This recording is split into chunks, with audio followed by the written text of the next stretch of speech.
तुम्हारे ऊपर गुस्ल फर्ज हो जाए या वजू की हाजत हो, तो अल्लाह तबारक व तआला इरशाद फरमाता है फलम तजिदू मान, और तुम्हें पानी ना मिले, फतयम्ममू, तो तयम्मुम कर लो।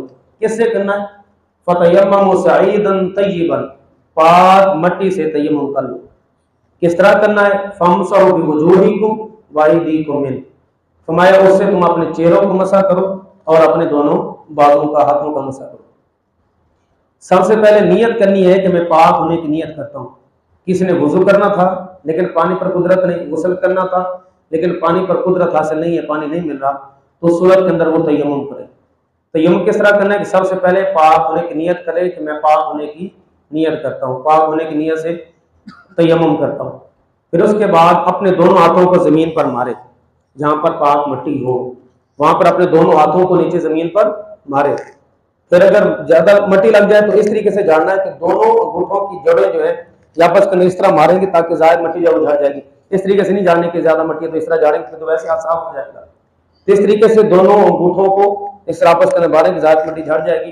तो इससे अपने चेहरे को मसा करना अच्छे तरीके से, चेहरे पर अच्छे तरीके से।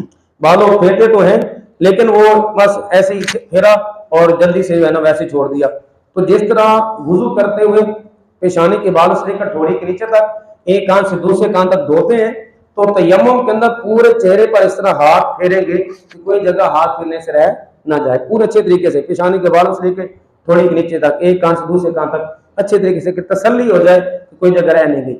फिर दोबारा हाथों को जमीन पर मारना है पाक मट्टी पे, या ऐसी चीज जिस पर पाक मट्टी, जैसे दीवार पे मट्टी लगी होती है या बिस्तर काफी दिनों से पड़े उनके ऊपर मट्टी है तो उसके ऊपर हाथ मारे। फिर दोबारा फिर दाएं हाथ जो है इसको बाएं हाथ की पुष्ट पे और बाएं बाजू के ऊपर अच्छे तरीके से फेरना है। जिस तरह वजू के अंदर धोते तो उतना जो है उसके ऊपर हाथ फेरना है।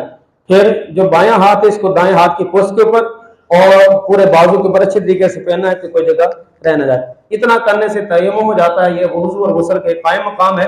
अब बंदा नमाज भी अदा कर सकता है, तिलावत कुरान भी कर सकता है और तस्बीहात भी कर सकता है, जब तक पानी पर कुदरत हासिल ना हो। जब पानी मिल गया तो फिर तयम्मुम खत्म हो जाएगा, अब वो दोबारा वुजू करेगा। अगर गुस्ल करना तो फिर वो गुस्ल करेगा, या उसको पानी पर कुदरत हासिल हो गया अब वो तयम्मुम खत्म हो जाएगा, अब वो दोबारा गुस्ल और वुजू करेगा तो फिर इबादत कर सकता है। अदरवाइज अगर उसको पानी मुयस्सर नहीं है तो फिर इस तयम्मुम के साथ वो नमाज भी अदा कर सकता है और उसके साथ साथ वो तिलावत कुरान भी कर सकता है। और फिर बाद वक़्त होता है कि जब हम नमाज जनाजा पढ़ने के लिए जाते हैं, पहले तो कोशिश किया करें कि जब जनाजा पढ़ने के लिए जा रहे हैं तो घर से वुजू करके जाए।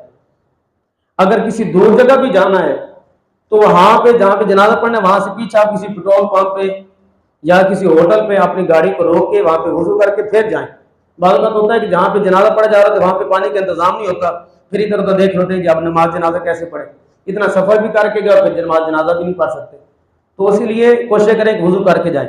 लेकिन होता है कि बाद में आप वहां पे पहुंच गए, जनाजा बिल्कुल तैयार है और अगर आप वुजू के अंदर मशगूल हो गए तो जनाजा निकल जाएगा, तो सूरत के अंदर भी तयम्मुम करके आप जनाजे के अंदर शामिल हो सकते हैं। अल्लाह तबारक व तआला से दुआ है अल्लाह ताला समझने की, अमल की तौफीक अता फरमाए।